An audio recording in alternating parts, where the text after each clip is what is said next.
All right, our last question. We start with Mr. Schick. Written in a positive note, I guess. When you're elected in April, what will be the first 3 tasks you wish to accomplish as an alderman? First, I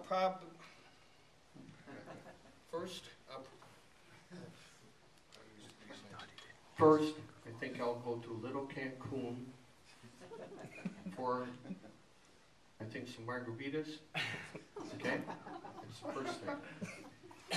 Second thing is, I am not known in this community that well. So I have to really dig in to get to know more people.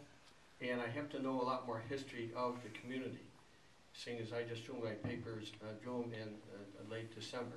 So I really have to get to know the people and what this community is really all about.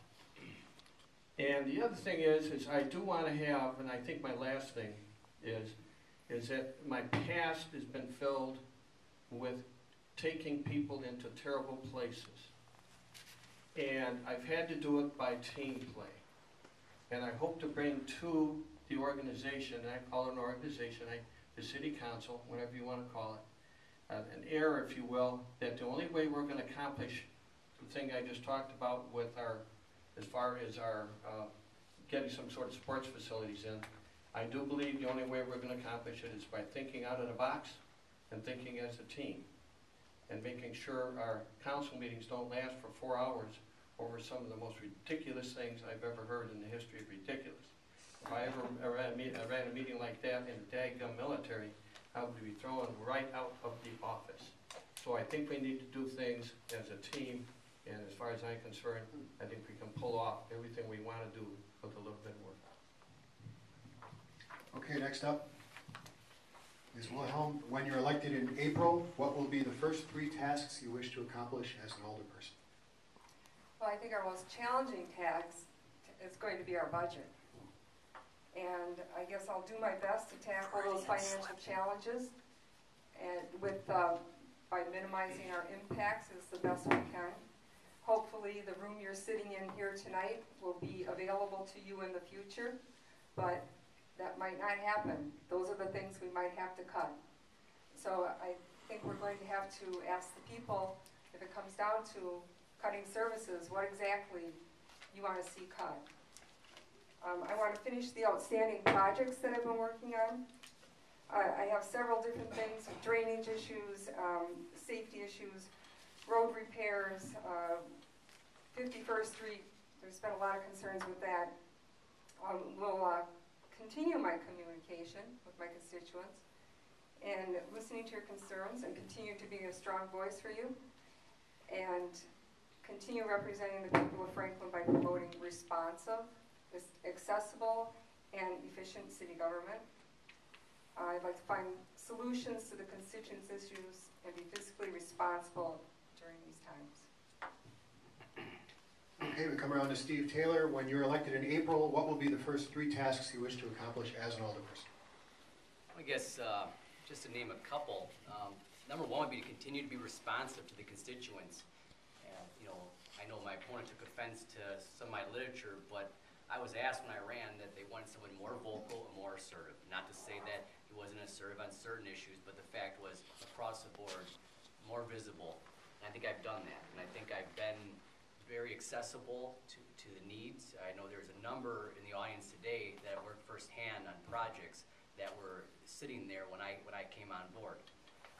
Secondly, using the development process review committee that I created a year ago in January to help to continue with the development process to try to make things simpler for developers to come here. You want to get your tax base, you want to get more revenue in here, you need to get businesses in here, and trying to streamline the process is definitely going to work.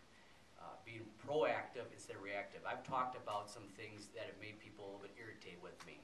I've had a lot of criticism for talking about forward-thinking leadership, and I'm going to continue to do that because I think it's right. You can't just bury your head in the sand, hope that things are going to get better, and then 5 years from now pull your head out and say, well, look, everybody's passed us by. So I'm going to continue to be proactive and look down the road. And then transparency. I know Mr. Schick talked about a 4-hour meeting.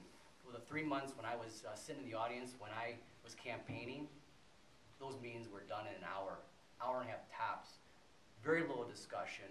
They were like slam dunk issues. I don't know if it was all predetermined or what, but there was a lack of transparency. And I think when Alderman Wilhelm and I got on board, that changed. And now continue to make these meetings last longer, if that means getting the truth out about what's going on in this city.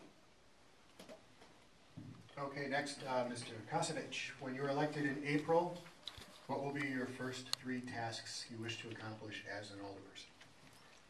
Number one, I think I would like to work on uniting the community, building community spirit and community pride. We talk about the development that we want to have happen in our city. It's not going to happen without people caring about what is going on around them. Just to give you a little example, I belong to St. Paul's Church on 51st and Rawson.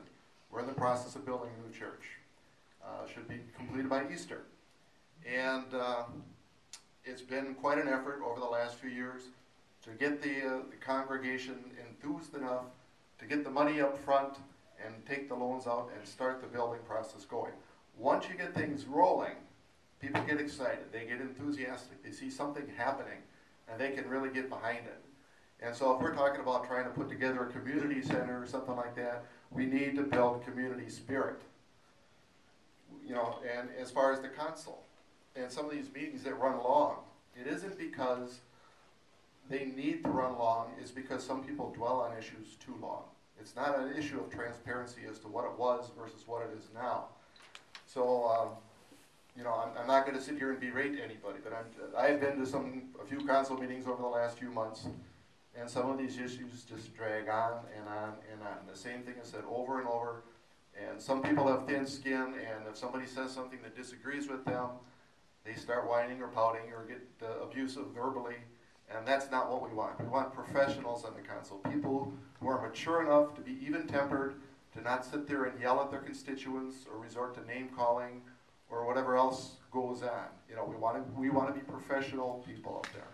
We want to represent the citizens of our district and of the entire city.